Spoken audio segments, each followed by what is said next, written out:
저희는 한 번도 불복 의사를 표시한 적이 없습니다. 저희는 헌법 질서를 지켜야 된다고 생각하고 4월 4일 이후에 대한민국이 정말 질서와 평화가 절대적으로 유지돼야 된다고 생각합니다. 억울하고 분한 것이 있더라 하더라도 저는 이걸 지킬 것입니다. 근데 민주당은 물어보면 승복하시겠습니까 하면 승복은 윤석열이 하는 겁니다. 이런 궤변을 늘어놓고 있습니다.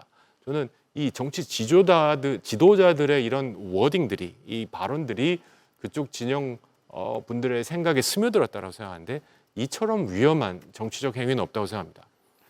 헌법 질서, 대통령 탄핵을 헌법과 법률 위반했다고 탄핵해야 된다고 주장하시는데 그럼 그 헌법기관인 헌법재판소의 결과를 OX로 나눠서 내가 원하는 정답이 아니면 불복하겠다. 지금 얘기하시는 것들 보시면 정말 주요 정치인들이 뭐라 그러십니까? 기각각하내면 제2의 이완용이다. 역사의 죄인이다. 을사오적이다. 뭐 야당을 비롯한 시민사회가 받아들일 수 없다고 공식 천명해야 된다. 이런 정말 노골적인 협박을 넘어서 압박을 하고 있다는 이 상태. 이건 진영을 떠나서 헌법기관으로서 헌법과 법률을 수호하겠다고 선서한 국회의원들이 절대로 해서는 안 되는 발언이다라고 말씀을 드리고 싶습니다. 예, 바로 반론 들어야겠네요. 예, 헌법재판소의 결정에 승복하느냐 이 질문에 대한 대답은 윤석열 대통령이 해야 됩니다.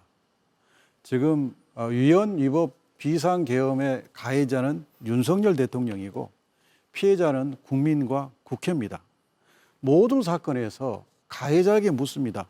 법원의 판결에 승복할 거냐? 그렇게 묻는 것이지 피해자한테 법원의 판결에 승복할 거냐 묻는 법은 없습니다. 지금 피해자인 국민과 국회에게 법원의 헌법재판소의 결정에 승복하냐고 묻는 것은 2차 가해입니다. 2차 가해다. 예, 그렇습니다. 예. 동의할 수 없습니다. 네, 저는 좀 재밌는 재밌는 좀 관점을 예, 잠시 네. 잠깐만 굉장히 예, 중요한 예. 얘기를 2차 가해라고 하시기 말씀드릴게요. 때문에 예. 뭐 그런 비유를 쓰시는데 그건 저는 오도하는 거라고 생각하고요. 탄핵을 소추한 당사자는 국회입니다. 민주당입니다. 이 탄핵 심판을 생성한 주체가 민주당입니다. 누가 가해를 했다는 겁니까?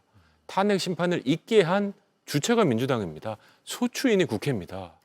그러면 소추인이 기각각하일 때 승복을 하냐의 질문이지 피청구인이 승복하고 안 승복할 그게 있습니까? 윤 대통령은 대리인단을 통해 내일 선고에 직접 나가지 않겠다고만 밝힌 채 승복 여부에 대해선 아무런 입장을 내놓지 않고 있습니다. 자, 강희연 기자, 승복 여부에 대한 메시지는 나오지 않고 있는데 윤 대통령 지금 관저에 머물고 있는 거죠? 그곳 상황은 어떻습니까?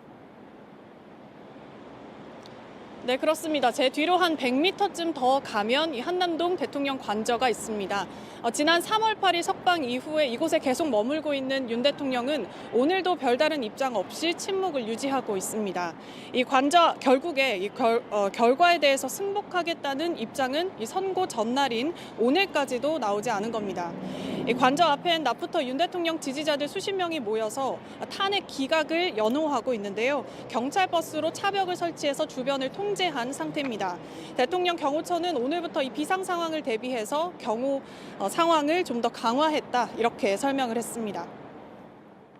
윤 대통령이 내일 선고에 나가지 않기로 결정했다고 밝혔는데 그 배경이 뭘까요?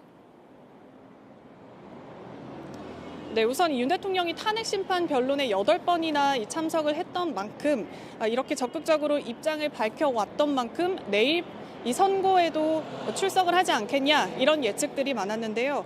하지만 윤 대통령이 헌재 출석하지 않기로 했다라고 오늘 윤 대통령 측 법률 대리인단이 밝혔습니다.